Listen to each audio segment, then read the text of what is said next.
siap. Oke, Min, kita masuk next slide. Panjat karir, panjat salary.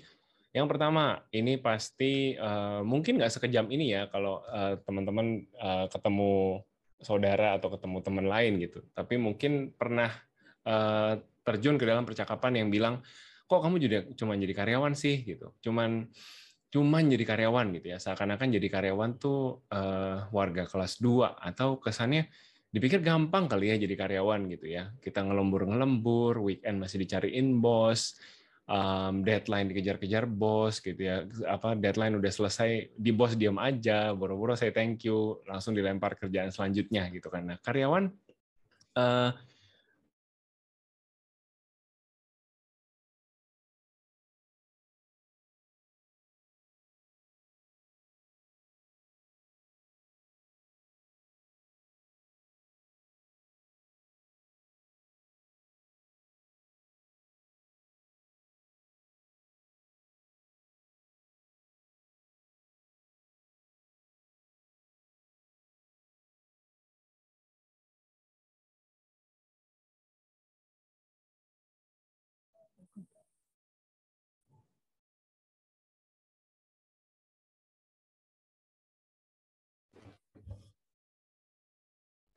halo. Ya, aku kembali. Sorry. Apakah aku sudah kembali? Sudah ya. Sorry, sorry. Ya, ya. Jadi kembali lagi ya kita ke part 1 dulu. Kita mau bahas kok cuma jadi karyawan gitu. Nah, next slide, Min. Silakan dilihat. Ini ada Tante Teti nih di sini. Tante Teti bilang, udah kuliah tinggi-tinggi, sayang loh kalau jadi karyawan aja gitu kan. Mungkin kita sering satu dua kali pernah ketemu gitu ya anggota keluarga yang seperti ini lagi baik-baik, lagi ngumpul-ngumpul Imlek, enak-enak makan gitu ya, ketemu masakan enak, lagi makan, susah telan deh ketemu tante yang kayak gini. Kamu udah kuliah tinggi-tinggi nggak mau start bisnis? Papa punya bisnis loh, nggak diterusin bisnisnya papa gitu. Sayang loh, papa udah jalani 20 tahun dan sebagainya. Kemudian ada lagi satu tante lagi yang aku mau liatin nih. Ini Tante Lucy. Next slide, Min. Ya, nah dia bilang, iya anak tante udah resign. Sekarang anak tante mau buka startup sendiri sama teman-temannya, gitu ya. Nah, mungkin nggak semuanya ya seperti ini. Ini mungkin as a joke aja gitu ke teman-teman. Oh, screen-nya belum kelihatan katanya, Min. Boleh dilihatin dulu ke teman-teman. Sudah kelihatan. Nah, Tante Lucy udah kelihatan nih.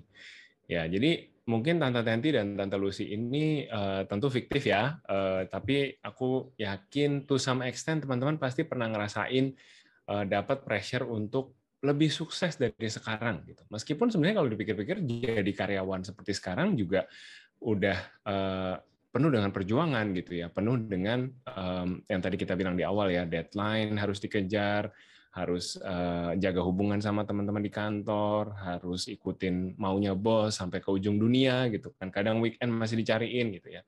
Tapi somehow pressure untuk kita perform lebih, bahkan menjadi seorang entrepreneur itu kelihatannya masyarakat melihatnya lebih tinggi gitu daripada profesi kita sebagai karyawan.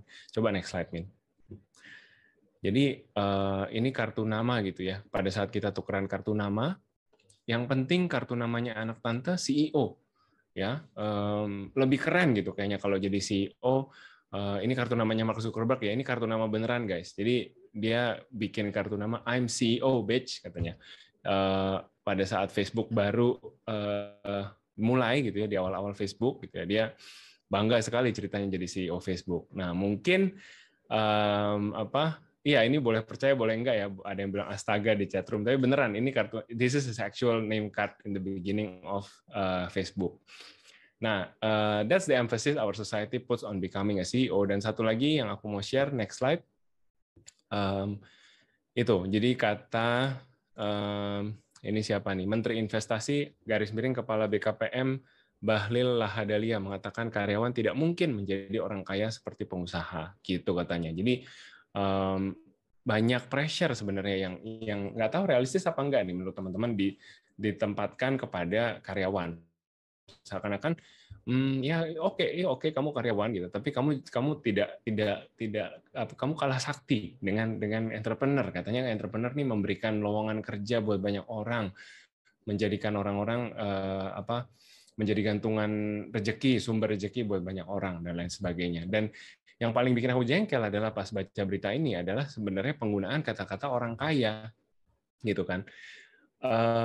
Pada posisi dia sebagai menteri gitu ya, ketika menampilkan kata-kata orang kaya itu kan sebenarnya orang kaya itu apa gitu kan pertama-tama ya.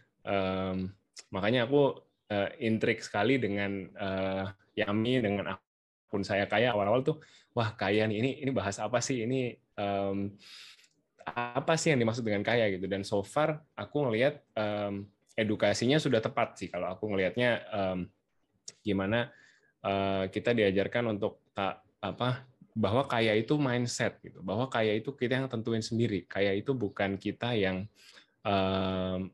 lihat orang punya duit segini terus kita FOMO terus kita kepengen lebih dan lain sebagainya, tapi kita harus bisa nentuin kayanya kita sendiri. Jadi statement seperti ini dan mungkin pandangan-pandangan tentang orang luar ya tentang menjadi karyawan itu seperti apa, seperti apa ya, menurutku pressure yang sebenarnya kita sehari-hari harus hadapi gitu sebagai karyawan dalam masyarakat. Cuman yang aku mau bagiin kepada teman-teman hari ini, tidak kemudian kita tidak perlu merasa minder, tidak perlu merasa kurang ketika kita menjadi karyawan karena ada jalannya. Ada jalannya untuk kita juga bisa ya kaya dalam arti literalnya ya, punya banyak uang gitu lewat jalur karyawan. Karena aku dan istriku sudah melaluinya 10 tahun terakhir, kita sampai hari ini masih jadi karyawan dan kita merasa kita lumayan kaya dan adalah cerita yang kita bisa bagiin ke teman-teman. Oke, next slide. Jadi itu ya, you define your own rich. Hati-hati dengan jargon kaya ini yang dilemparkan. Mungkin tadi contoh di slide 6 itu adalah some very irresponsible statement menurut aku, yang ya udah kamu nggak bakal bisa jadi orang kaya. Sebentar Pak, sebentar Pak Menteri, orang kaya itu apa gitu kan. Nah teman-teman, hari ini kita mau belajar sama-sama, kita define kaya itu apa buat kita sama-sama. Kita punya mental mindset yang lebih kuat sebagai karyawan. Next slide. Nah, ini tulisannya mungkin agak kecil ya, mudah-mudahan kelihatan ya. Jadi, should I start my own business? Jadi kita coba bedah nih gitu, pros and cons-nya untuk punya bisnis sendiri. Yang pertama mungkin ya 3 pros and 3 cons gitu ya, yang mungkin kepikiran dari saya, tapi nanti mungkin teman-teman bisa nambahkan lagi. Pros-nya yang pertama, you're in charge of your own time. Teman-teman mungkin punya kebebasan ya untuk mengatur hari ini mau ngerjain apa. Workflow yang teman-teman mau kerjakan hari ini ngerjain apa. Misalkan teman-teman punya bisnis konten, jadi content creator. Oh, hari ini aku nggak mau balesin komen deh. Hari ini aku mau nulis aja gitu. Atau ada hari lain teman-teman pikir, oh aku udah punya banyak skrip, hari ini aku mau syuting video. Itu, aku mau bikin konten. Gitu. Terus yang kedua, mungkin dengan punya bisnis sendiri, teman-teman lebih punya creative freedom. Teman-teman bisa bebas mengarahkan bisnis teman-teman mau diarahkan kemana. Hari ini konten aku mau jadi content creator tentang karir gitu ya. Kayak aku di 2019, 2020 tiba-tiba aku ngomongin uang gitu. 2021 tiba-tiba aku bikin channel YouTube gitu. Nah, itu suka-suka aku. Nggak ada yang bisa bilang nggak boleh atau nggak ada yang bisa bilang oh tunggu BOD approve dulu, oh tunggu si bapak ini sign dulu gitu. Nggak ada. Semua kita punya creative freedom untuk melakukan yang kita sukai gitu. Kalau jadi business person. Kemudian di digital age sekarang, cost to start a business is lower than ever. Dan ini di semua channel ya, tidak hanya channel bisnis digital aja, maksudnya bisnis konten aja gitu ya, bikin tulisan, bikin channel Instagram, tapi bisnis distribusi pun begitu. Aku kebetulan sekarang kerja di e-commerce sudah hampir setahun, itu menarik sekali ekosistemnya. Jadi ada perusahaan yang khusus jasanya adalah misalkan dia menyediakan bisnis gudang. Jadi teman-teman misalkan jago bikin baju nih dan jago nge-branding bajunya gitu. Tapi nggak punya logistik, tapi nggak punya infrastruktur. Nah, teman-teman bisa titipin barang teman-teman ke gudang tersebut, nanti diurusin sampai dikirimin, dipackingin, dikirim ke rumahnya customer. Itu berapapun, jam berapapun pengiriman jalan. Gitu. Nah, ini cost-nya lebih rendah. Artinya teman-teman bisa grow your business without having to invest in gudang atau operational expense yang lain-lain yang mungkin pusing gitu mikirnya gimana. Tapi cons-nya juga ada. Katanya most small businesses fail. Jadi you endure your own risk and might need to prepare your plan B if your business doesn't work. Jadi dari segala bisnis yang kita lihat gitu ya, orang-orang sukses yang kita lihat, Forbes 30 under 30, Forbes 40 under 40 gitu ya. Kalau saya Forbes 30 under pressure, belum masuk ya list Forbes unfortunately.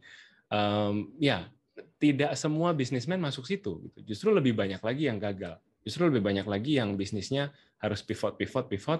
Bisnis yang startup yang mungkin kehabisan funding juga banyak. Jadi resikonya sebenarnya lebih tinggi. Kemudian yang kedua, tadi yang pertama mungkin prosnya in charge of your own time, betul. Tapi teman-teman sebenarnya kerja lebih lama. Karena ada lebih banyak masalah yang harus diselesaikan dibandingkan teman-teman pada saat jadi karyawan.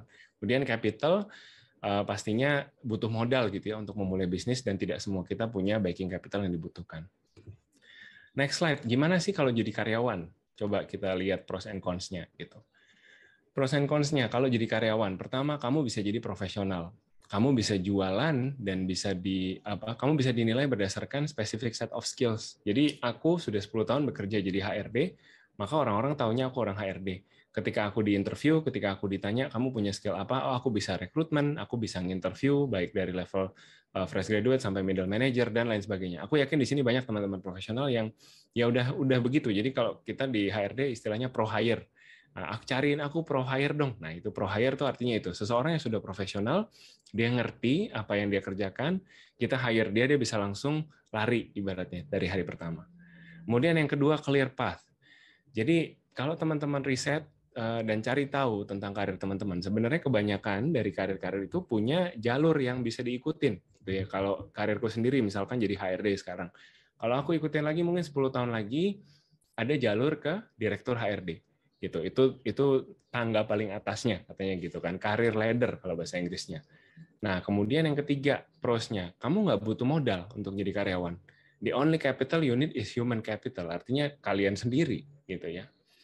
Nah, itu prosnya, kemudian cons-nya. Gimana kalau jadi karyawan, kekurangannya apa sih? Yang pertama, kamu bisa nyangkut. Karena ada karir-karir yang memang ada tidak semua pekerjaan didesain untuk kamu bisa grow dari karir tersebut. Ada pekerjaan, jenis-jenis pekerjaan yang memang repetitif dan ya udah tidak ada karir progression-nya gitu. Hati-hati kalau teman-teman saat ini berada di jenis karir yang seperti itu, bisa saja kamu jadi ahli dalam satu hal spesifik gitu ya, tapi sebenarnya skill itu tidak bisa dibawa kemana-mana. Gitu. Nah itu kita yang harus berstrategi nih, kita yang harus masing-masing tahu sebenarnya karir gua ini stuck atau enggak. Terus yang kedua low paying jobs. Pastinya ya ini juga percakapan yang sering kita dengar di media sosial gitu ya. Kalau teman-teman nggak berstrategi, kalau teman-teman nggak pintar-pintar cari promosi baik itu dari dalam maupun dari luar kantor, artinya pindah kerja gitu ya, itu bisa stuck in low paying jobs for a long time. Dan yang ketiga lack of creative freedom, ini kontra dari tadi ya. Kalau kita jadi karyawan mungkin kita punya creative freedom untuk berkreasi, nah kalau jadi karyawan mungkin kita terbatas gitu. Tapi all in all, boleh next slide, Min.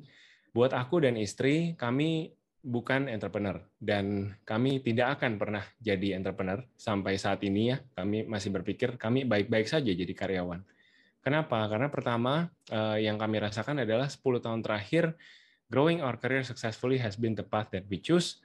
And I think we choose correctly gitu. Kita sudah menjalani karir kita selama 10 tahun dan aku dan istri saat ini sama-sama di middle level lah gitu, manager level dan we're doing quite okay. It has led us to financial success. Point number 2. Tentunya financial success ini kita akan discuss more about this karena for us it's not only about earning money, tapi it's about managing money, itu juga penting. Kemudian yang ketiga, nah ini menjawab pernyataan Pak Bahlil tadi yang katanya karyawan tidak bisa jadi sekaya entrepreneur gitu ya. Yang kami sadari adalah kami tidak perlu jadi founder dari Facebook selanjutnya. Jadi maksudnya kami tidak perlu memulai satu usaha yang luar biasa besar untuk hidup nyaman. Sebenarnya jadi manajer mediocre seperti kami pun, baik-baik ngatur uang pun gitu. Kami baik-baik saja gitu. Kami bisa beli rumah, kami bisa punya anak satu, anak kami masuk sekolah Montessori yang saat ini pengeluaran bulanan kami itu salah satunya yang paling gede tuh buat anak gitu ya. Artinya dia makan budget kami cukup besar. Mudah-mudahan tumbuh jadi anak yang sayang orang tua ya. Kemudian we're just fine gitu. We're just fine doing all this dan tidak perlu jadi founder gitu. Tidak perlu punya usaha yang besar-besar selama kita tahu standar kita tahu kita mau bawa hidup kita kemana. That's enough gitu. Dan yang terakhir saat ini, nothing is more important in our life than makan enak, tidur nyenyak. Maksudnya gimana? Makan enak, teman-teman makan, kita makan tempe atau kita makan ikan atau ayam gitu ya. Yang bisa bikin itu enak adalah menurut aku adalah kondisi saat kita makan gitu. Kita sedang damai nggak? Kita dikejar-kejar sesuatu nggak yang bikin kita nggak sejahtera? Tidur nyenyak, kita bisa tidur nyenyak nggak setelah pekerjaan kita selesai sehari? Atau tiap hari Minggu kita merasa, wah besok Monday blues ya katanya ya. Takut ke kantor dan lain sebagainya. Jadi saat ini nothing is more important in our life than that. Dan we're not gonna trade it with anything gitu. Tiba-tiba besok ada yang ngajak usaha atau ada yang ngajak buka sesuatu gitu ya. This is a potential life transforming business. Kamu bisa dapat bermiliar-miliar rupiah gitu dari bisnis ini. I think we'll probably say no. Because at this point in our life, we're content with where we are and we'll never be entrepreneurs because we're happy dengan jalur karyawan gitu. Jadi part kedua, bagaimana menjadi mbak-mbak dan mas-mas SCBD yang gajinya besar? Silakan next slide, Min. Nah, kami sadar kami tiba di sini setelah 10 tahun berkarir ini tidak semata-mata karena kami ya ada faktor beruntung juga gitu ya, tapi ada juga faktor kami berstrategi juga, kami berpikir juga gitu. Nah, bagian beruntungnya kami nggak bisa bagikan tentunya karena itu semesta yang mengatur gitu ya. Tapi strateginya di sini mungkin secara teori in a nutshell kita bisa bagiin ke teman-teman. Next slide. Yang pertama, karir jangan terlalu mengalir. Jadi kita semua pasti pernah ada di posisi di mana kita merasa stuck di karir kita. Kita merasa pekerjaan kita sudah beberapa tahun tidak ada progres, tidak ada perkembangan gitu ya. Nah, terus ya ini mungkin kata-kata bijak yang mungkin kita dengarkan dari teman kita atau siapa gitu ya, ya mengalir aja lah namanya hidup gitu kan. Iya betul sih mengalir gitu ya. Kalau kita terlalu maksain juga kadang keterbatasan waktu dan keterbatasan sumber daya juga bikin kita susah gitu ya. Tapi jangan terlalu mengalir amat gitu.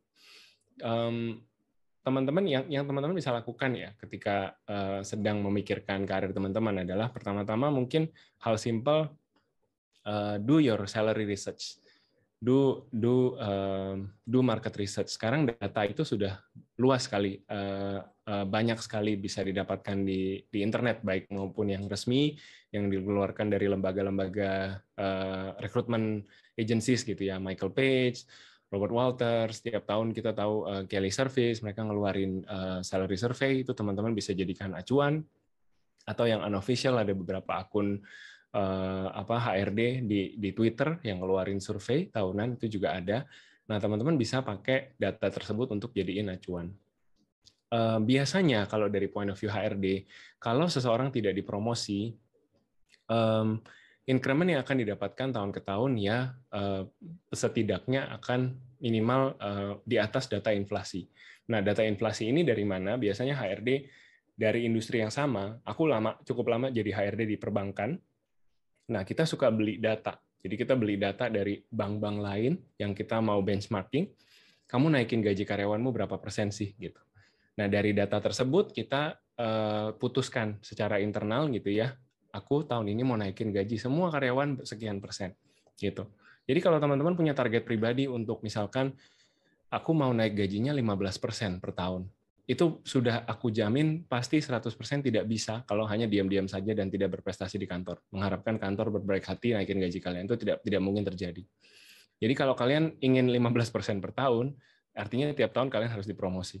Dan kalau tiap tahun harus dipromosi, ya tips dan trik promosi pastinya berbeda-beda ya di kantor masing-masing. Cuman yang kita bisa bilang adalah harus kelihatan kerja, harus kelihatan ada prestasinya gitu. Nah, caranya gimana? Tentu strateginya macam-macam.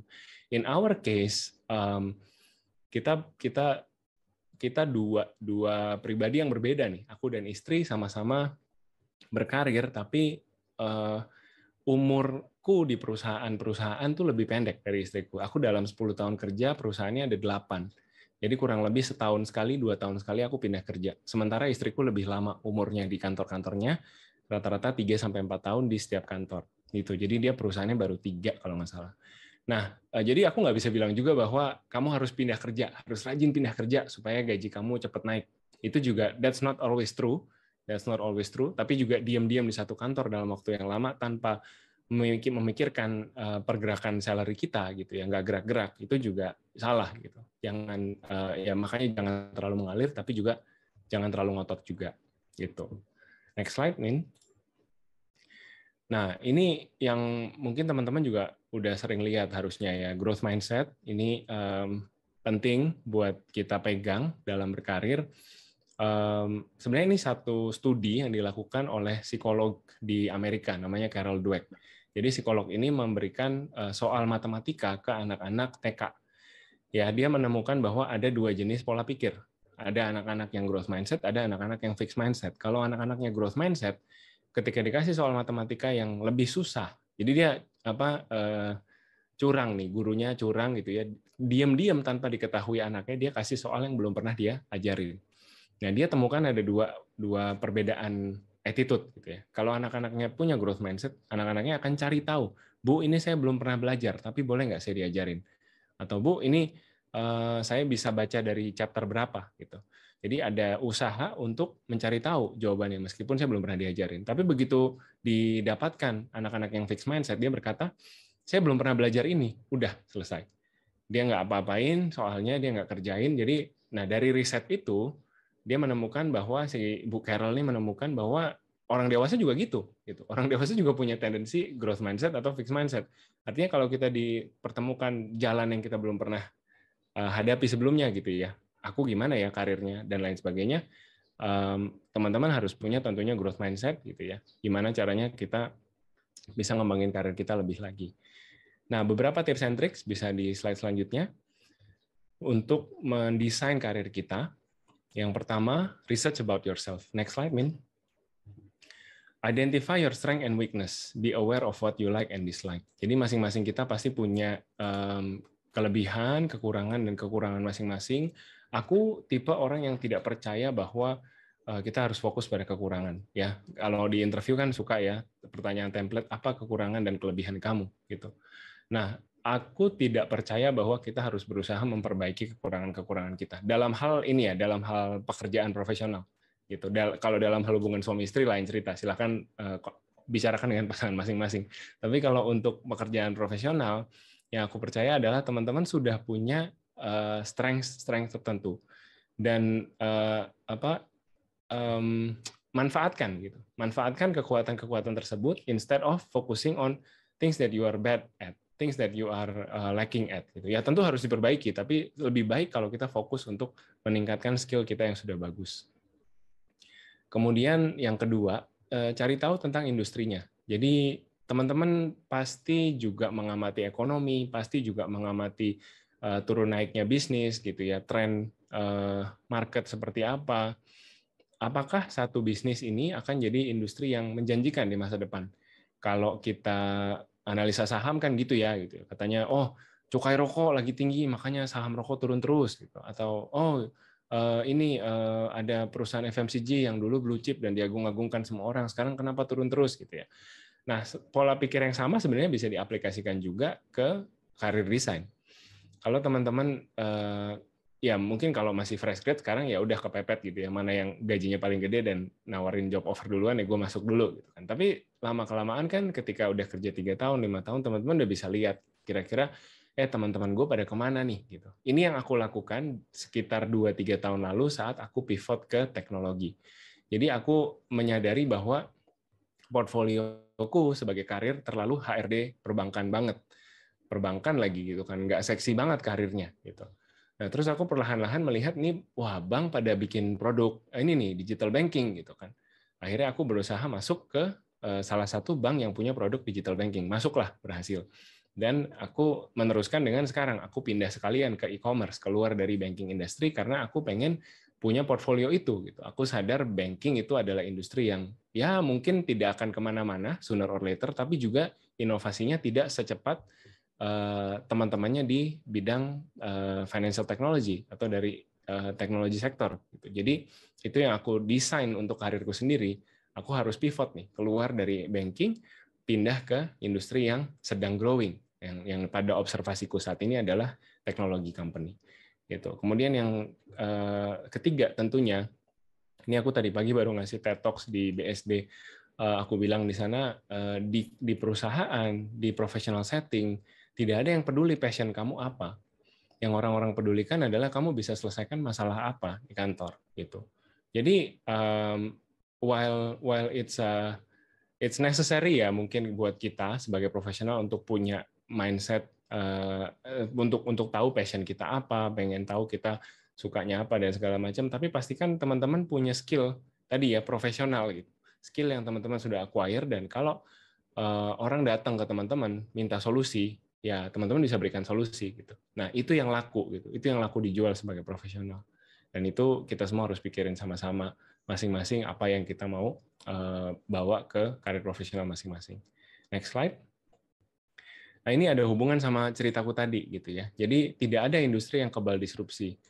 Yang teman-teman lihat di sini brand yang ada di layar ini semuanya tadinya service yang hanya bisa diberikan oleh perbankan. 2012 zaman aku baru lulus itu keren banget punya kartu kredit. Kartu kredit tuh salah satu langkah menuju menjadi manusia dewasa seutuhnya gitu. Kalau bayar nonton bioskop, ada satu kartu kredit yang buy one get one, ada memberikan buy one get one. Wah, kamu banyak teman deh kalau kamu punya kartu kredit itu pada saat itu gitu ya. Tapi zaman sekarang semuanya dipretelin sama Techfin gitu, sama perusahaan Techfin. Ada di situ ada ya ada saya kaya, teman-teman sekarang bisa beli reksadana langsung, nggak perlu ke bank gitu ya, nggak perlu nunggu teller manggil dulu, dijelasin dulu, tanda tangan basah dulu, segala macam, semua udah beres di aplikasi. Ada untuk bayar-membayar, banyak teknologi keuangan ya, electronic money, teman-teman tinggal scan QR code. Dan untuk pinjam uang, untuk peer-to-peer lending, semuanya itu bisa dilakukan dari non-bank gitu. Inovasi datang dari non-bank. Jadi kalau kita karyawan, maksudnya perusahaan aja bisa ketinggalan loh. Apalagi kita karyawan. Kalau kita tidak menginovasi diri kita gitu ya, kalau kita silau dengan gegap gempitanya SCBD gitu kan, wah berasa udah made it gitu, berasa gue udah berhasil sampai sini, nanti kamu kesalip sama dede-dede Gen Z. Jadi jangan cepat puas, tetap kita harus upgrade diri kita sendiri. Next slide, ini juga interesting insight buat teman-teman tahu. Bahkan industri yang kita pikir ini industri kreatif deh, industri kreatif yang tidak mungkin rasanya digantikan oleh komputer gitu ya. Nah, ini ada artikel dari The Guardian. Ini ditulis oleh robot, teman-teman. Jadi ada robot namanya GPT-3, bisa nulis dalam bahasa Inggris. Jadi teman-teman bisa kasih dia topik, kasih dia guideline, kasih tahu dia berapa panjangnya gitu ya. Wah, ini robot kayaknya akan jadi favorit mahasiswa yang lagi nulis skripsi ya mungkin ya. Sayang belum ada dalam bahasa Indonesia gitu ya. Jadi dia nulis esai. Dan tulisannya ada di sini, linknya kalau teman-teman nanti mau baca gitu. Jadi creative thinking pun sekarang robot udah mulai bisa gitu. Nah, jadi kita gimana nih? Kita untuk terus berkembang. Nah, aku mau share terus beberapa insight ya, beberapa jobs yang akan muncul dengan berkembangnya ekonomi. Next slide. Dikatakan oleh World Economic Forum di tahun 2022 lebih dari 75 juta pekerjaan akan hilang karena perusahaan memindahkan prosesnya menjadi automation. Tapi akan ada 133 juta pekerjaan baru yang akan muncul pada saat periode waktu tersebut. Nah, pekerjaannya apa saja? Coba diklik di next slide. Nah, itu ada pekerjaan saya tuh nomor 6. Jadi saya tidak akan tergantikan oleh mesin. Human Resources Specialist. Nah, ini as a guideline ya, teman-teman ya. Jadi kalau saat ini pekerjaan teman-teman bukan di bidang ini, tidak perlu berkecil hati juga gitu. Yang namanya World Economic Forum ini mereka satu lembaga internasional, mereka melakukan pemeringkatan terhadap profesi, terhadap tren di workplace gitu, dan mereka mengamati bahwa ini ada loh pekerjaan-pekerjaan masa depan di dunia profesional yang tadinya nggak ada demand-nya. gitu. Dan seperti teman-teman bisa lihat, kebanyakan dari sini at least itu ya nomor 1 sampai 4 itu hubungannya dengan teknologi. Jadi kalau ada cara di mana teman-teman saat ini bisa lebih karir teman-teman bisa lebih teknologi friendly, coba kejar itu. Kalau ada sertifikasi yang bisa membuat teman-teman bisa lebih mahal dalam tanda kutip ya, gitu, bisa lebih kelihatan teknologi friendly, coba kejar itu. Gitu. Kemudian next slide. Ini top 10 skills of 2025.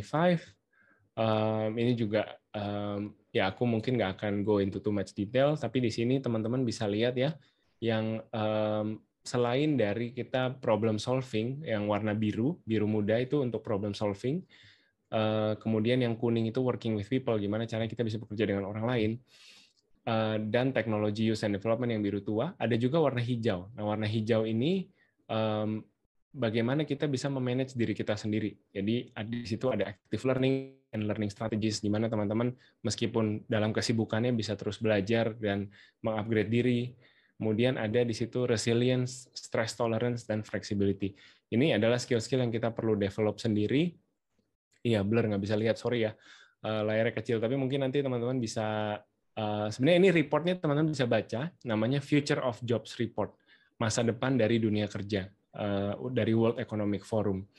Jadi ini adalah set of skills yang teman-teman bisa develop dan untuk meningkatkan daya saing teman-teman di dunia digital. Oke, next slide, Min. Jadi dari tadi kita udah ngomongin gimana caranya naikin daya saing di dunia digital, gimana caranya. Ini satu next slide lagi, aku akan bagikan beberapa tips lagi gitu ya. Tetap bertumbuh dan belajar. Nah, bagi teman-teman yang mungkin sekarang ada di apa namanya, kita semua bisa menikmati begitu bebasnya informasi mengalir ya, begitu terbukanya informasi. Kayak hari ini, sesi hari ini pun teman-teman ditraktir ilmu nih gitu, sama saya kayak. Jadi kalau teman-teman mau cari dan mau develop diri teman-teman, sebenarnya banyak knowledge yang bisa teman-teman dapetin secara gratis. Gitu. Banyak dari, ya ini contohnya dari YouTube, dari LinkedIn Learning. Kemudian teman-teman juga bisa bagi ilmu teman-teman di media sosial gitu ya. Aku bisa ada platform untuk sharing seperti ini itu awalnya juga dari iseng gitu. Dari aku sharing tentang CV di Instagram gitu. Jangan merasa bahwa wah, aku nilainya dari 0 sampai 10 mungkin nilaiku baru 7 gitu. Malu sama yang nilainya udah 10. Aku nggak mau sharing deh karena nilaiku belum 10. Ya kamu kehilangan kesempatan karena sebenarnya banyak yang nilainya masih 5, 6, 3 gitu yang mendengarkan hasil sharingan kamu dan terinspirasi. Jadi dengan kita berbagi, kita pun sebenarnya jadi pinter.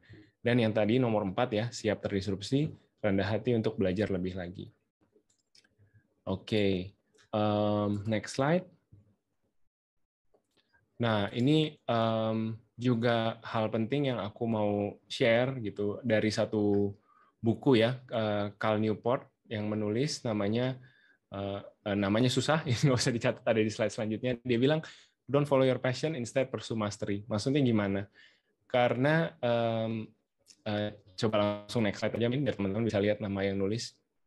Nah, ini Cal Newport namanya yang nulis bukunya.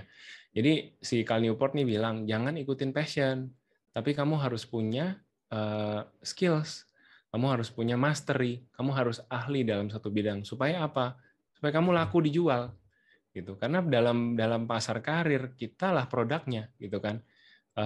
Kita semua boleh kepingin punya gaji tinggi, kita boleh pengen punya gaji mahal. Gitu kan. Tapi kan semua orang seperti semua pasar gitu ya. Kalau teman-teman ke pasar mau beli ayam kan udah tahu kira-kira ayam satu ekor berapa sih harganya, 40.000, 30.000 gitu kan. Tiba-tiba ada yang jual ayam 200.000 seekor ayam potong gitu kan bingung ini ayamnya apa nih dikasih makan wagyu beef atau apa nih gitu kan. Bingung kan kalau ada yang tiba-tiba mahal sendiri gitu. Jadi sama halnya dengan job market, kita udah punya harga masing-masing. Nah, kalau teman-teman mau harganya mahal, tentunya harus jadi orang-orang yang skillful, jadi orang-orang yang talented. Gitu. Jadi, it's okay kalau saat ini passion teman-teman bukan ada di dunia kerja teman-teman. Misalkan kamu kerjanya akuntansi, tapi kamu passionnya main musik. It's okay. It's okay to just pursue your passion on the weekend. Misalkan Sabtu-Sabtu gini, kamu ya sewa studio main 1-2 jam gitu, main musik, main drum gitu, selesai, udah selesai. It's okay, that kind of existence is okay. Not everyone has to find their passion at work, and that's fine gitu. Dan aku kasihan sebenarnya sama fresh grade yang seperti aku dulu dari 10 tahun lalu ya, kemakan sama narasi bahwa oh passion sama kerjaan tuh harus align gitu. Ya nggak align juga nggak apa-apa sebenarnya gitu. Nggak align, nggak ketemu juga nggak apa-apa, karena we are human being dengan banyak dimensi dan lapisan gitu ya, di mana ada Samuel versi di kantor, ada Samuel versi ngonten, ada Samuel versi lagi sama anak-anaknya, sama istrinya gitu. It's okay. Dan it's not a set existence. Itu bukan sesuatu yang harus diperbaiki gitu ya. That's what I believe gitu. Next slide. Nah, ini aku mau bagiin tips nego gaji. Yang pertama, mau gaji berapa? Ya kan ditanya misalkan pas interview nih. Jadi misalkan dari tadi ya kita udah ngomong perubahan mindset, teman-teman udah oke, aku siap resign. Hashtag 2022 ganti kantor gitu kan. Terus ditanya sama HRD mau gaji berapa. Yang pertama aku mau bagiin tips adalah jangan kasih tahu duluan. Jangan nembak duluan mau gaji berapa. Selalu berikan range gitu. Somehow ya aku merasa di culture kita di Indonesia ini pembicaraan tentang gaji itu masih agak tabu, dan orang-orang yang berani nembak duluan itu can come across as someone who is agresif gitu. Dan somehow orang Indonesia nggak terlalu nyaman ketemu dengan orang yang agresif. Jadi kalau teman-teman mau diplomatis, kasih aja range dulu. Kasih aja range gajinya berapa. Oh, Bu, saya mengharapkan increment antara 10-15% misalkan. Saya mengharapkan increment antara gaji di sini nanti gross 15-17 juta setahun, lagi sebulan misalkan. Nah, itu jadi kasih range. Kemudian yang kedua, tunggu sampai HRD-nya memberikan penawaran duluan. Jadi setelah diberikan range, HRD akan get back dengan offering letter. Nah, biasanya based on range itu sebenarnya HRD juga punya range gitu. Jadi kenapa teman-teman sebaiknya jangan ngomong angka, karena siapa tahu budgetnya lebih. Siapa tahu HRD masih punya budget lebih. Jadi kalau HRD-nya berbaik hati gitu ya, siapa tahu ditambahin gitu dari yang teman-teman mau. Tadi range-nya misalkan 15-17 juta, ternyata range HRD 17-20 juta. Nah, kamu dikasih 17, berarti kan angka tinggi kan gitu. Jadi biarkan HRD aja yang ngasih penawaran. Kemudian jangan lupa yang ketiga, gross per annum. Jadi jangan hanya ingat angka bulanan aja. Itu cek sebenarnya teman-teman gross per annum, gaji kotor per tahun itu berapa. Gitu. Karena di beberapa perusahaan itu gajinya di Indonesia normalnya kan gaji 13 kali ya, 12 kali gaji bulanan sama 1 kali THR. Nah, on top of that ada bonus. Nah, bonus ini juga ada yang sifatnya fixed cash, artinya pasti dapat. Misalkan kalau di banking itu ada 1 kali gaji lagi, dibilang tunjangan cuti katanya. Jadi di banking standar itu 14 kali gaji. Nah, kalau di technology company biasanya nggak ada, biasanya cuma 13 kali. Tapi misalkan dapat stock option, dikasih saham perusahaannya misalkan. Nah, makanya banyak tuh perusahaan unicorn yang karyawannya pada exit, cairin saham gitu ya. Itu udah jadi bagian dari benefitnya mereka gitu. Oke, nah ini part selanjutnya. Oke, ini slide terakhir dari part 2. Promosi dan karir tergantung apa. Jadi ya, setelah kita belajar tadi semua gitu ya, jangan kejar passion, pekerjaan masa depan seperti apa, kemudian harus mendesain karir, growth mindset supaya nggak ketinggalan. Kita juga harus menyadari bahwa pertama, banyak faktor industri yang jadi pengaruh apakah gaji kita bisa naik atau enggak. Apakah industri kita sedang bekerja sekarang ini lagi berkembang atau justru sedang surut? Kalau sedang surut, highly unlikely akan ada inflow of new talent, highly unlikely akan ada inflow of new revenue, mungkin akan dipersulit regulasi seperti yang kita lihat dengan rokok sekarang gitu ya, di mana-mana bahkan di Australia ada regulasi melarang penjualan rokok ke audiens yang lebih muda gitu kan ya. Jadi cek industri masing-masing. Kemudian yang kedua, faktor pengalaman. Faktor pengalaman sebelumnya, apakah kamu punya pengalaman yang bisa dinilai lebih oleh industri? Di industri kamu bagaimana menilai S2? Di industri kamu bagaimana menilai sertifikasi? Ini juga bukan berarti kamu kemudian ikut training online sebanyak-banyaknya, koleksi sertifikat gitu ya, terus kirim tuh sertifikat pas ngelamar kerja. Enggak juga artinya itu gitu. Jadi dicek gitu, sertifikat apa sih yang tanpanya kamu tidak bisa berjualan, yang tanpanya kamu tidak bisa bekerja. Kalau di perbankan misalkan ada sertifikat untuk agen penjual asuransi jiwa. Misalkan, kalau kamu sudah punya, artinya kamu lebih mudah mungkin pindah kerja karena sertifikat saya masih berlaku nih gitu. Atau agen apa namanya reksadana, asuransi gitu ya, produk-produk yang perlu sertifikat atau skill khusus untuk menjualnya. Seperti itu. Kemudian poin ketiga, faktor merek universitas. Mau nggak mau, namanya stigma, namanya stereotype itu pasti ada. Jadi ada memang, dan teman-teman nggak bisa perbaiki ini, nggak bisa berbuat apa-apa gitu ya. Ada HR di perusahaan-perusahaan besar yang biasanya dia udah punya gitu. First year gua adalah perusahaan yang jaketnya warna biru, kuning, merah, apa gitu. Pasti udah ada preferensi dan there's nothing you can do about it. Kalau memang kamu bukan dari universitas itu ya, apakah saya dirugikan? Ya memang dirugikan. Memang dirugikan, tapi itulah kenyataannya gitu ya. Jadi cek ombak juga. Kalau teman-teman di sini ada yang mungkin fresh graduate mau mulai karir, cek kakak-kakak kelasnya yang sukses-sukses pada kemana. Kakak-kakak kelasnya yang pada jobnya bagus-bagus tuh dari perusahaan mana gitu ya. Aku nggak tahu ada korelasinya ya, cuman misalkan pendiri Tokopedia itu lulusan BINUS misalkan, apakah kemudian banyak anak BINUS masuk ke Tokopedia, aku juga nggak tahu, tapi bisa terjadi circumstances seperti itu di dalam alma mater kalian. Jadi be connected juga with your alma mater, be connected with your alumni group, pada cek gitu. Yang sukses-sukses tuh pada kerja di mana, coba cari tahu informasinya. Dan yang keempat tadi yang kita udah belajar nih, faktor nego gaji. Oke. Next part, mudah-mudahan belum ngantuk ya. Gaji udah besar, sepatu Teplek Tory Burch dan lanyard coach sudah kebeli, what next? Jadi gajinya udah banyak nih, ceritanya udah berhasil nego gajinya, teman-teman mau ngapain? Nah, for us now ini sebenarnya lebih banyak sharing tentang apa yang lagi terjadi sama kita. Dan target kita untuk be financially independent by 35. Jadi buat teman-teman yang udah follow kita di sosial media, kalian mungkin tahu bahwa aku dan istri saat ini usianya 33, 2 tahun lagi kita targeting untuk menjadi financial independence. Apa itu financial independence? Kita artinya punya investasi yang cukup untuk gimana kita bisa, kalau kita mau, kita bisa memutuskan untuk berhenti kerja. Makan tabungan, istilahnya gitu kan kalau orang bilang.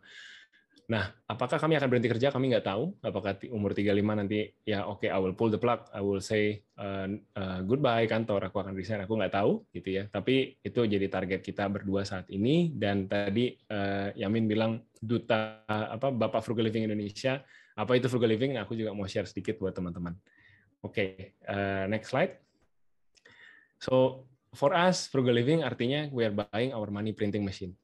Kita sedang mengumpulkan nest egg yang besar, kita sedang mengumpulkan capital yang besar, sehingga nantinya ketika kita sudah mencapai angka tertentu, kalau kita memutuskan untuk makan dari situ, gitu ya, dan kita tidak mau bekerja lagi, berdasarkan safe withdrawal rate 4% per tahun, jadi kita hanya ambil 4% dari nilai pokok itu tiap tahun, secara matematika uang itu akan cukup sampai kita meninggal nanti, sampai kita dipanggil Tuhan itu.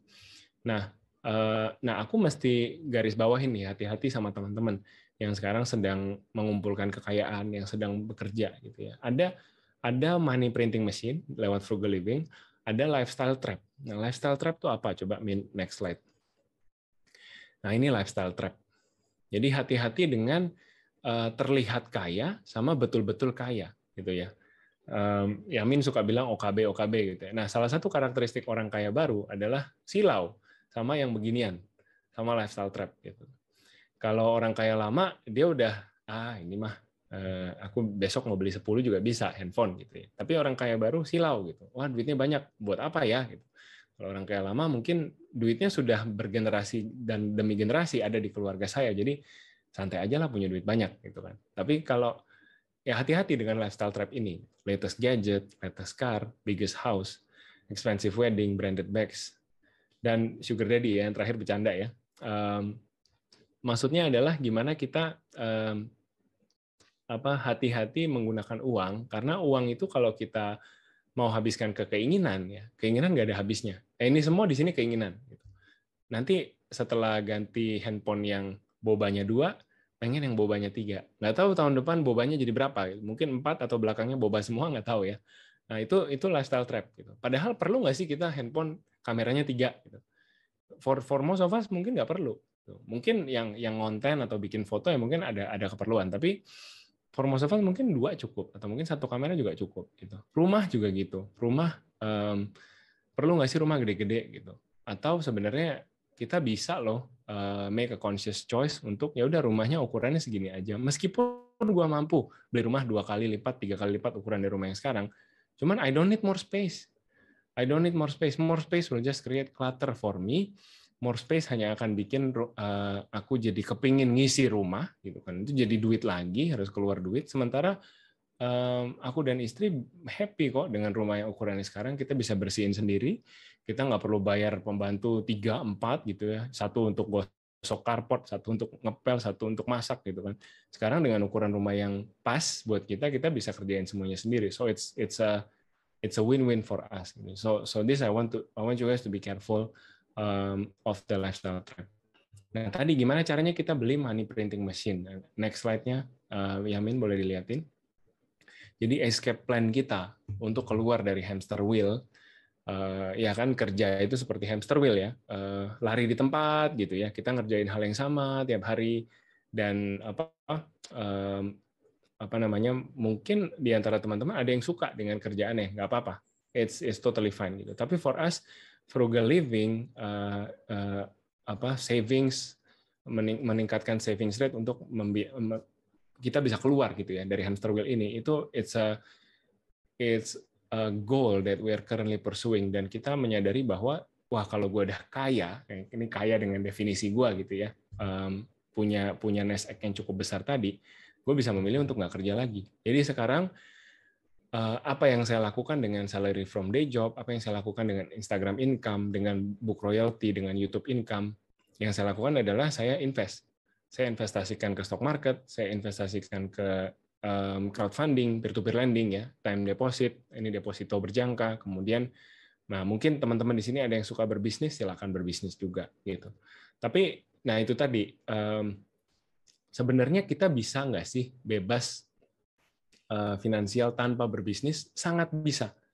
Kalau teman-teman ikutin movement FIRE ini ya, Financial Independence Retire Early, ini datangnya dari Amerika. Mulai rame itu dari 2014 sampai 2017. Ini udah banyak banget orang-orang yang pensiun dini, umurnya masih muda-muda banget, 27 tahun, 30 tahun gitu ya. Bukan karena mereka punya bisnis, bukan karena mereka bangun sesuatu gitu ya. Cuman karena mereka nabungnya luar biasa. Nabungnya gila mereka, sampai 50%, 70% dari gaji ditabung semua. Bahkan ada yang 90%. Aku nggak tahu itu hidupnya gimana gitu ya. Cuman emang pelitnya pelit banget gitu ya. Tapi pelit untuk kebaikan diri sendiri di masa depan. Dan begitu dia punya nest egg itu, dia punya ya berapapun itu. Kalau di Amerika kan biasanya angkanya miliarder gitu ya, $1 million. Begitu dia resign, ya udah benar-benar dia makan dari situ for the rest of their life. And they're doing okay sampai sekarang. Jadi tidak selalu juga kita resign kemudian harus buat bisnis gitu, karena sebenarnya ada jalan lain, dan aku melihatnya frugal living ini bisa jadi another way for us yang nggak suka-suka amat kerja kantoran dan nggak suka-suka amat kerja jadi business person gitu. Kita bisa hidup dari investasi kok, kayak gitu. Next slide. Nah, ini buku yang aku saranin teman-teman baca kalau teman-teman tertarik sama frugal lifestyle ini gitu. Yang nulis namanya Vicki Robin, judulnya Your Money or Your Life. Gitu. Di sini dia bilang bahwa money, uang itu adalah sesuatu yang kita tukarkan untuk life energy. Life energy ini ya mungkin terjemahan bahasa Indonesianya waktu kita, tenaga kita, pemikiran kita. Tidak ada batas untuk apa yang kita inginkan di dunia ini, tapi ada batasnya untuk life energy kita. Kita semua ada expiry date-nya. Suka atau nggak suka, pasti suatu hari kita akan dipanggil Tuhan.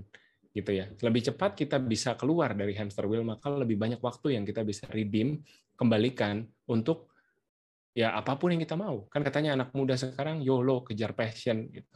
yang ngapain lama-lama kerja, ya ngajarin resign. Jangan ya, kalau memang belum siap, nest egg-nya jangan resign dulu. Tapi that's the thinking behind it, and this is one book that you guys can read. Next slide. Nah, ini kemudian ketika teman-teman udah berpikirnya beda nih, udah mikirnya life energy lagi, bukan rupiah lagi, teman-teman bisa mikir seperti ini. Wah, sepatu ini murah ya, harganya sekian, bisa dicicil 0%, 12 kali, sebulannya cuma sekian, 150.000. Itu pemikiran lama sebelum kenal frugal living. Tapi setelah kenal frugal living, pola pikirnya berubah. Sepatu ini saya tukar dengan 10 hari dari kehidupan saya. 10 hari di mana saya nangis, mikirin deadline, 10 hari di mana saya dicariin bos saya di Sabtu Minggu, gitu ya. Apakah worth it ditukar sepatu atau mendingan gue masukin reksadana aja di saya kaya, gitu kan? Ya, seperti itu gitu. Jadi kembali lagi ke teman-teman, aku nggak bilang nggak boleh beli sepatu, aku nggak bilang nggak boleh menikmati hidup, tapi aku cuma mau bilang be wise about it gitu. Kalau teman-teman udah tadi kan udah kebeli nih mau pakai lanyard Coach, beli oke. Tasnya apa tuh? Tas Longchamp ya. Kalau Mbak SCBD Starter Kit kan, terus tasnya sepatunya Tap Tory Burch udah kebeli gitu. What next? What next? Kalau selalu what next pasti ada lagi. Tapi kalau teman-teman hari ini bisa memutuskan, enggak, aku mau live frugally, aku mau bilang bahwa, nah ini next slide-nya, Min, boleh dikeluarin. Aku mau bilang bahwa my life energy is limited, I need to make it count. Nah, hari ini mungkin teman-teman bisa ambil jalan hidup frugal seperti kami. Ya, masih ada waktu sedikit, aku mau habisin slide-nya. Oke, next slide. Nah, jadi frugal living itu apa? Pertama, hidup cermat untuk mencapai bebas finansial. Jadi yang pertama kita melakukan budgeting, sehingga kita punya pos keuangan yang jelas untuk setiap hal yang kita prioritaskan. Kedua, kita hidup dengan fokus yang jelas. Ketiga, uang itu sebagai kendaraan, bukan uang mengendarai kita. Bukan kita diperbudak uang, tapi kita mengendalikan uang sebagai kendaraan menuju kebebasan finansial. Keempat, nih hidup berdamai dengan kebutuhan kita apa adanya. Kalau hari ini teman-teman butuhnya handphone biasa aja, nggak usah beli yang bobanya 3. Gitu. Kebutuhan kita apa adanya itu ya simple life is the best. Aku suka bilang sama istriku gitu. Ya siang-siang di rumah makan telur dadar pakai nasi kecapin gitu. Minumnya teh hangat gitu. Ya udah happy begitu kok. Kehidupan kita apa adanya ya that's enough gitu. Dan berbelanja dengan kesadaran penuh bahwa barang atau pengalaman yang kita beli akan mendatangkan kebahagiaan bagi kita, bukan bagi orang lain. Bukan untuk dipamerin di Instagram, bukan untuk difoto dan ditunjukin ke sanak saudara saya lagi di Kapadokia naik balon gitu ya. Tapi ya karena memang saya kepengen ke Kapadokia naik balon gitu. So really think about what you really want out of life, not because other people are doing it, not because your FOMO gitu ya. Really think it through. Yang berikutnya, next slide. Frugal living bukanlah takut belanja, bukanlah hidup menderita gitu ya. Bukan nggak boleh belanja, menghemat habis-habisan, menunda kesenangan. Itu it's the misconception yang mungkin sering dilihat orang-orang gitu ya. Nggak mungkin bisa lah frugal living ngapain gitu. Ya sebenarnya ya itu tadi pilihannya, kamu mau beli lifestyle trap atau kamu mau beli money printing machine kayak aku. Nanti kalau aku sudah punya money printing machine, sudah terbeli dan aku bisa beli kebebasanku, ya aku bisa lakukan hal itu gitu yang sekarang aku tunda. Dan sebenarnya nundanya juga tidak perlu lama-lama, tidak perlu nunda 20 tahun, 30 tahun gitu. Nah, dari tadi kita ngomongin bebas finansial apa? Next slide nih, bebas finansial, aku mau share satu grafik. Jadi itu pemasukan dan pengeluaran ketuker ya. Jadi garis pertama itu pengeluaran, garis kedua itu dari atas itu pemasukan, kemudian paling bawah tuh hasil investasi. Jadi ini grafik aku ambil dari bukunya Vicky Robin juga tadi, Your Money or Your Life. Pertama kita lihat garis pengeluaran. Kita mulai di satu titik dan dengan kita hidup frugal, pengeluaran kita akan turun sampai jadi garis lurus. Karena semakin kita stabil dalam kehidupan kita, semakin kita tahu apa yang kita mau dari hidup, semakin kita secure, harusnya kita bisa predik pengeluaran kita tiap bulan berapa dengan rata. Kemudian pemasukan, tentunya kalau teman-teman ambisius gitu ya, mbak-mbak dan mas-mas SCBD yang ambisius, tentunya pemasukannya tidak mau sama terus, pastinya pemasukannya maunya naik terus. Gitu. Dan pemasukan akan naik terus gitu ya, sehingga grafiknya akan ke atas dan melebihi dari pengeluaran teman-teman. Sehingga akan ada sisa yang teman-teman bisa investasikan, nah garisnya di bawah. Gitu. bebas finansial itu terjadi ketika kita mencapai yang namanya crossover point, di mana nanti income dari passive investment teman-teman bisa bisa cukup untuk mengcover monthly expenses teman-teman. Di titik inilah teman-teman bisa milih, aku mau kerja lagi atau enggak. Gitu. Inilah bebas finansial. Next slide. Ya, bagi kami, ini sistem kami untuk bebas finansial, aku dan istri. Yang pertama, kami kelola satu kantong, tidak ada uang suami ataupun uang istri, semuanya uang keluarga. Kemudian yang kedua, semua belanja dikelola transparan, termasuk spending head-on. Spending head-on itu apa? Jalan-jalan ke luar negeri, beli tas branded, aku beli gadget, ganti gadget mahal, misalkan, itu spending head-on yang kami kelola secara terbuka. Jadi daripada kucing-kucingan, beli sepeda harganya 20 juta, bilang sama istri harganya 10 juta gitu ya, kan jokesnya begitu ya. Terus dijual sama istrinya 12 juta katanya cuan gitu. Padahal terus nangis suaminya, daripada kayak gitu mendingan terbuka aja. Namanya manusia pasti ada keinginan untuk dalam tanda kutip tadi ya head on, dan it's okay, embrace it, even better talk about it with your spouse. Dan buat poin ketiga, kita monthly meeting setiap tanggal 25, kita bahas net worth dan target keuangan. Kemudian yang keempat, terus belajar yang namanya NFT itu apa, yang namanya cryptocurrency itu apa, dan lain sebagainya. Semua perkembangan terbaru dari dunia keuangan, dunia investasi harus selalu mau belajar, tapi berhati-hati. Gitu. Kemudian yang kelima, ini yang dari tadi kita omongin ya, gimana caranya panjat karir, gimana caranya gajinya naik, ya tentu kejar terus gitu pertumbuhan karir kalian dengan cara kalian masing-masing. Next slide.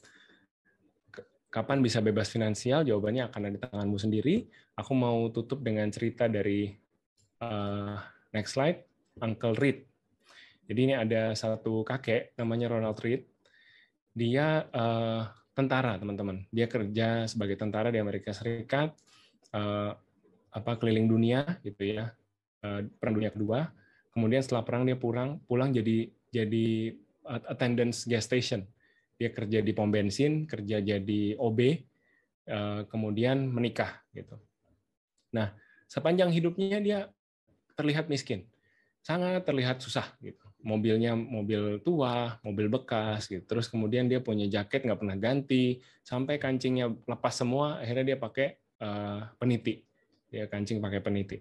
Terus dia nggak pernah jajan-jajan, nggak pernah jalan-jalan makan kemana. Dia selalu sarapan pagi ham sama muffin sama kopi hitam di satu kafe yang sama, di satu tempat gitu. Sampai tetangganya kasihan sama dia gitu ya. Ini orang pasti kakek nggak ada duit, tentara bokeh, pulang dari perang hidupnya susah gitu ya. Kadang dia dibayarin makan, dia dibikinin dikasih baju, disumbangin apa segala macam. Terus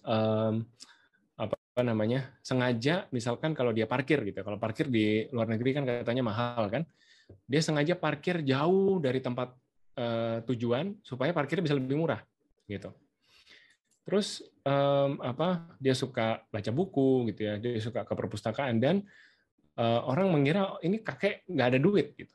Ternyata setelah dia meninggal ketahuan bahwa dia sebenarnya kaya. Sebenarnya dia punya uang 8 juta US dollar gitu. Jadi dan akhirnya uang ini disumbangkan ke rumah sakit dan sekolah gitu ya di kota tempat dia tinggal gitu. Tapi poinnya bukan ini contoh ekstrim tentunya ya. Nanti ada yang bilang, wah sayang banget 8 juta dolar, mendingan gue nikmati selama gue hidup gitu kan. Tapi ini cuma ilustrasi bahwa sebenarnya kaya itu, hati-hati kita ngejudge orang kaya dari apa yang kelihatan. Sebenarnya bisa saja banyak orang kaya di among us gitu ya, di sekeliling kita yang sebenarnya low profile, sebenarnya tidak terperangkap dengan jebakan-jebakan tadi, lifestyle trap, tidak kelihatan kaya, tapi sebenarnya secara keuangan dia bisa gitu menabung dengan baik. Nah, yang dilakukan kakek Ronald apa?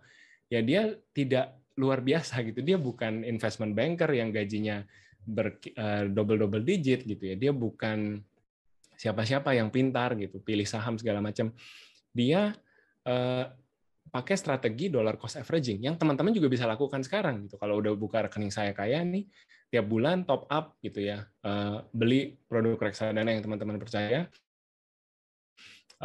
dan ya udah, market mau turun mau naik, mau lagi ada apa, kejadian apa, tetap nabung, tetap konsisten, jaga gaya hidup teman-teman, supaya ingat tadi ya, kita sedang membeli money printing machine, kita sedang berusaha menyayangi diri kita sendiri di masa tua kita. Gitu. Oke, next slide. Pursue high income, live frugally, dan kita bisa keluar dari hamster wheel kaya. Karyawan bisa jadi kaya juga, dan mudah-mudahan nih slide terakhir, boleh next slide. Ini kartu nama kita semua nih. Di tidak lama lagi ya. Anak tante CEO, bagus, selamat. Nah, ini kartu nama saya tante. Saya retired. Jabatan saya ask someone else. Jam kerja saya Monday to Sunday, don't call, don't email. Kamu punya masalah apa? Not my problem, no deadlines, no obligations. Selamat menjadi karyawan, selamat menjadi kaya. Terima kasih buat waktunya. Selamat siang semuanya.